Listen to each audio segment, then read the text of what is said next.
Devoir de mémoire. Fara Fara. JB Piana vs Werason.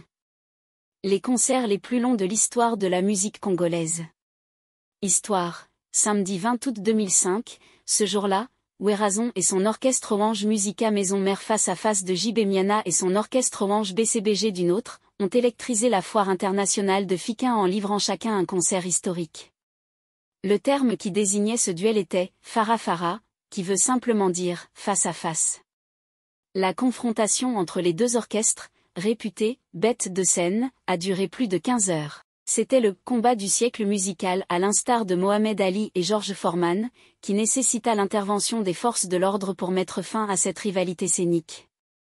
Cette double confrontation est loin de se reproduire, car les deux concerts sont jusqu'à présent, les concerts les plus longs, dans l'histoire de la musique congolaise. En République démocratique du Congo, si tu dis que tu es chanteur, on va reconnaître votre talent de chanteur par les concerts live, et actuellement il y a chanteur congolais nommé Fergola qui nous a livré un concert au stade de Martyrs le 24 juin 2023 et il a chanté pendant 3 heures de temps sans repos chantant de la généalogie de la rumba congolaise jusqu'à son dernier album Dynasty Volume 1 sorti en mars 2022. Ça fait débat lors du concert de Fally Ipupa en Côte d'Ivoire. Les Ivoiriens chantent Fergola le padre notre lait devant Fally Ipupa et ses musiciens, que ce qui est caché derrière le succès fou de Fergola. La rivalité jusqu'à l'étranger. Quand le talent est réel, le succès est éternel. La rumba congolaise reste la base de la musique africaine. Devoir de mémoire. Fara Fara. JB Piana vs Werason.